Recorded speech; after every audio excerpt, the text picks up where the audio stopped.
Herkese yeniden merhaba. Kanalıma tekrar hoş geldiniz. Yeni bir kendi yap çalışmasıyla birlikteyiz.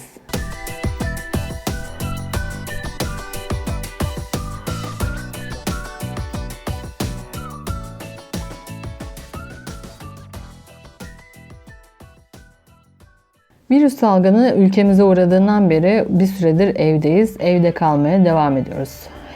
#evde kal. Bunu hem kendimiz hem çevremiz için yapıyoruz. Yapmalıyız da. O yüzden evde kalın. Bizim son günlerde çalışmalarımız da bu yönde oluyor. Bir şeyler yapıyoruz evde sıkılmamamız için. Fakat dışarı çıkıp malzeme almamamız gerekiyor. Buna dair projeler hazırlamaya çalışıyoruz. Bugün de bununla ilgili bir projemiz var. Evde kalan iplerimizle bir şeyler hazırlayacağız. Bugünler bitecek. Biz tekrar dışarıya çıkacağız. Yazlık kıyafetlerimizi giyip kolyelerimizi, küpelerimizi takacağız. Ben etnik desen takıları çok beğeniyorum. Onları takmaktan ayrı bir keyif alıyorum. Hele bir de kendim yaptıysam eğer. Daha önceki takı videolarında da bahsettiğim gibi artık mümkün olduğunca az takı almaya çalışacağım ve kendim yapmaya çalışacağım. Bugünkü projede bunlardan bir tanesi. Umarım çok güzel bir çalışma olacak. Malzemelerimiz çok kolay, yapılışı çok kolay. Hemen yapımına geçelim. Çalışmaya başlarken yapacağımız ilk iş ufak bir dokuma tezgahı oluşturmak. Bu dokuma tezgahlarını da yoğurt kaplarının kapaklarıyla oluşturacağız. Ben sizlerin daha iyi görebilmesi için mavi olanı kullanacağım. Hemen basit bir şekilde dokuma tezgahımı oluşturuyorum. Önce zemine kesme tahtamı alıyorum. Ve bu yoğurt kapağını kenarlarından maket bıçağımla kesiyorum. Şimdi ben bu kısmı atmayı düşünmüyorum. Bir yerlerde muhakkak çember olarak işime yarayabilir. Bunu kenara alıyorum. Siz de öyle yapın. İhtiyacım olan orta kısmıydı ve orta kısmını çıkardım. Bir makasla kesmeye devam ediyorum. Ölçmeden gelişi güzel yapacağım. Önce kenarlarını alıyorum. Buradan bir dikdörtgen çıkartacağım. Köşe kısımlarının zarar vermemesi için biraz kütleştirebilirsiniz. Dokuma yapabilmem için ip germem gerekiyor biliyorsunuz. Bunun için de baş kısımlarında biraz girinti olması gerekiyor. Hemen arka tarafından yapmak istiyorum bu işlemi. Bir cetvel yardımıyla yarım santim aralıklar belirliyorum. Aynı şekilde diğer tarafına da.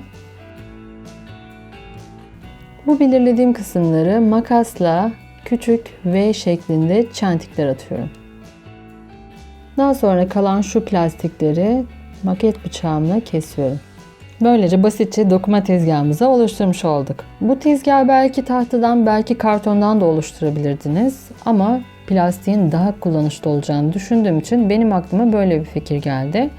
Eğer evinizde varsa siz de bu yöntemi kullanın. Böylece daha kalıcı bir tezgah elde etmiş olursunuz. Şimdi dokuma yapmak için iplerimizi gereceğiz. Bunun için de şöyle bir iplik kullanıyorum. Bu kalın pamuklu bir ip. Buna yorgan ipi de deniyor. Eskiden yorgan dikerken bu ip kullanılırmış. Önceki dokuma videosunda farklı bir ip kullanmıştım. Bu kez bu ipi kullanmak istedim. Bu da gayet sağlam bir ip. Eğer evinizde varsa böyle bir şey kullanmanızı tavsiye ederim.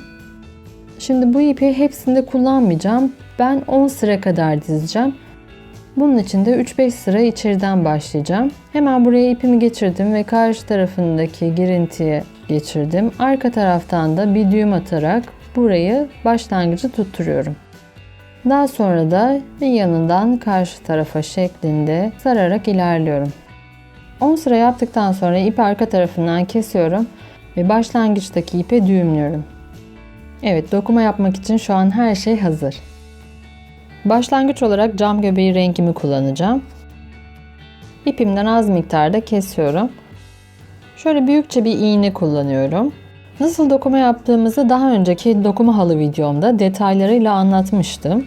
Detayları öğrenmek isteyenler o videomu ziyaret edebilirler.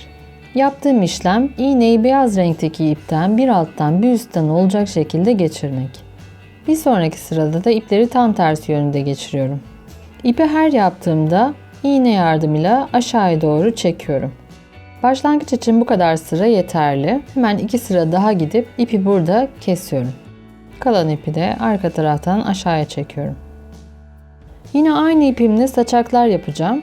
Bunun için de ipi yaklaşık 10 santim kadar kesiyorum. Az miktarda yapacağım için hemen ölçüyorum. Saçak yapmak için 2 ip birden kullanacağız.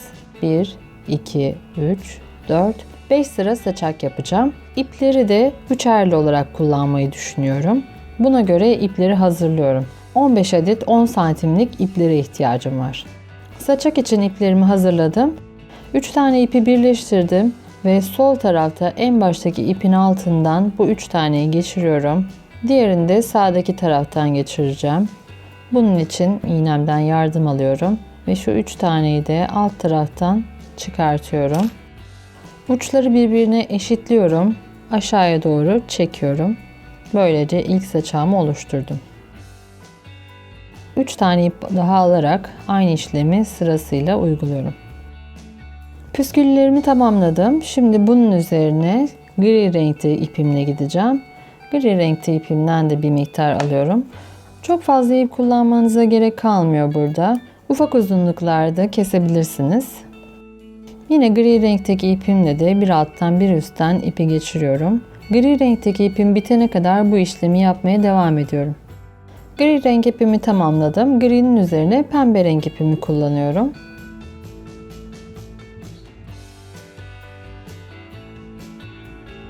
Pembe renk bittikten sonra üzerine mor renkle devam ediyorum.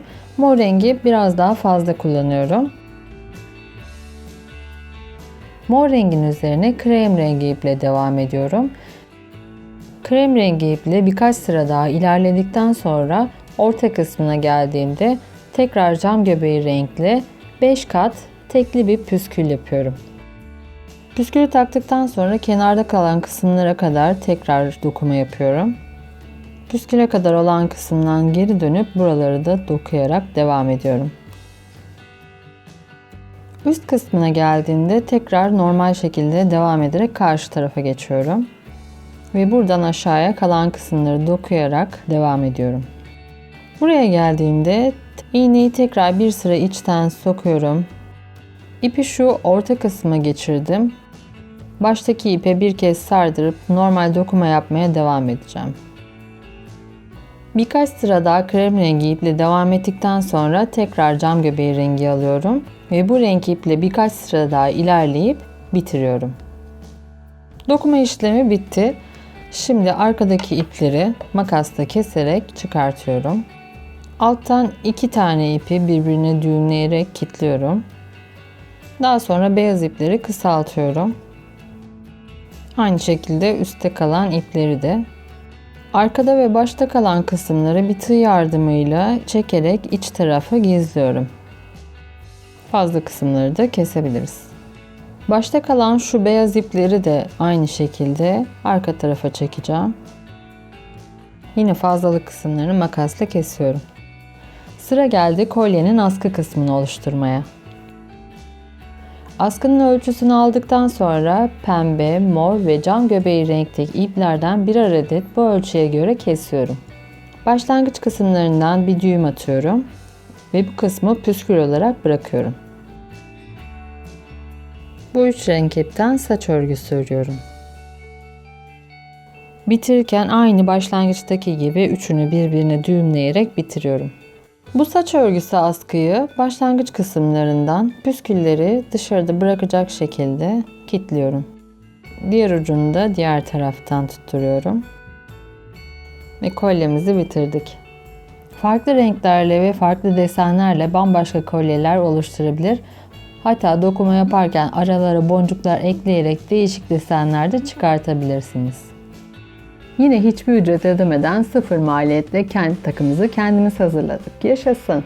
Size bir tane de ilk yaptığım takıyı göstermek istiyorum. Bu biraz kıyafetimle daha uyumlu şu anda. Bunu göstermek istedim. Yine pastel renkler kullandım ben burada. Ama gayet uyumlu, hoş oldu diye düşünüyorum. Bunu bir bijuteriden ya da bir takı satıcısından satın almaya kalksanız kesinlikle dünya kadar para vereceğinize eminim. Ama sıfır maliyetle 0 liraya gördüğünüz gibi hazırlayabiliyoruz. Benim bu yaz için favori takılarım kesinlikle bunlar olacak. Boynundan çıkartacağımı sanmıyorum. Çok beğendim çünkü. Umarım siz de sevmişsinizdir. Eğer beğendiyseniz beğen tuşuna basmayı unutmayın. Kanalıma abone değilseniz abone olmayı da unutmayın. Bir sonraki videoda görüşene kadar kendinize çok iyi bakın. Hoşça kalın.